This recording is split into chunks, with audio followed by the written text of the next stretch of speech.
Hello viewers, রিতাস ফার্মের পক্ষ থেকে সবাইকে স্বাগতম।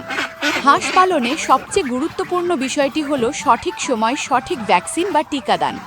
ঠিকঠাক ভ্যাকসিন না দিলে যে কোনো সময় প্লেগ বা কলেরার মতো মারণ রোগে খামারের সমস্ত হাঁস এক লহমায় ধ্বংস হয়ে যেতে পারে। আজকের ভিডিওতে আমরা আলোচনা করব চীনা হাঁস বা মাস্কোভি হাঁসকে কি ভ্যাকসিন দিতে হয় এবং কত দিন বা কত মাস পর তা প্রয়োগ করতে হয়। হাঁসের খামারে প্রধানত দুটি মূল ভ্যাকসিন বাধ্যতামূলকভাবে দেওয়া হয়।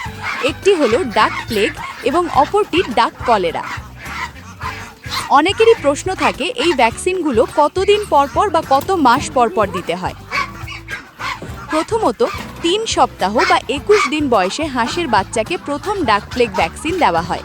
এর ঠিক 15 দিন পর অর্থাৎ 36 থেকে 40 দিন বয়সে দেওয়া হয় ডাক প্লেগের বুস্টার ডোজ। প্রথম বুস্টার ডোজের পর প্রতি 6 মাস পর নিয়মিত ডাক প্লেগ ভ্যাকসিন পুনরাবৃত্তি করতে হয়। অন্যদিকে হাঁসের বয়স যখন 60 দিন বা 2 মাস হয় তখন দেওয়া হয় ডাক কলেরা ভ্যাকসিন। প্লেগের মতো এটিও বুস্টার ডোজ দেওয়ার পর প্রতি 6 মাস পর নিয়ম করে প্রয়োগ করতে হয়। আমাদের রিতাস ফার্মের বর্তমান ভ্যাকসিন আপডেটটি আপনাদের সাথে শেয়ার করি। আমাদের ফার্মের সব চীনা হাঁস এবং অন্যান্য প্রজাতির হাঁসগুলোকে ইতিমধ্যে ডাক প্লেগ ভ্যাকসিন দিয়ে কভার করা হয়েছে। শুধু তাই নয়, গত মাসেই আমরা সবগুলোকে সফলভাবে ডাক কলেরা ভ্যাকসিনও দিয়েছি। এর মানে দাঁড়ালো আমাদের খামারের চীনা হাঁসগুলো এখন প্লেগ এবং কলেরা দুটি রোগ থেকেই সম্পূর্ণ সুরক্ষিত।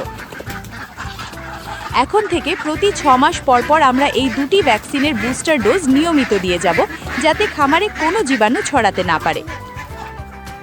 চীনা হাঁসকে ভ্যাকসিন দেওয়ার সময় কয়েকটি বিষয় অবশ্যই মাথায় রাখা উচিত। 1. অসুস্থ বা দুর্বল হাঁসকে কখনোই ভ্যাকসিন দেওয়া যাবে না। ভ্যাকসিন দেওয়ার অন্তত 2 থেকে 3 দিন আগে ও পরে হাঁসকে ভিটামিন সি এবং ইলেকট্রোলাইট বা স্যালাইন পানি খাওয়ানো ভালো। 2. ভ্যাকসিন সবসময় সকালের ঠান্ডা আবহাওয়ায় অথবা সন্ধ্যায় দিতে হবে। 3. ভ্যাকসিনের কোল্ড চেইন বজায় রাখা জরুরি। ভ্যাকসিন অ্যানিমাল হাসপাতাল থেকে আনার সময় বরফ বা কুল প্যাক ব্যবহার করতে হবে। সঠিক ভ্যাকসিনের সঠিক ব্যবহারই নিশ্চিত করে একটি সুস্থ ও লাভজনক হাঁসের খামার।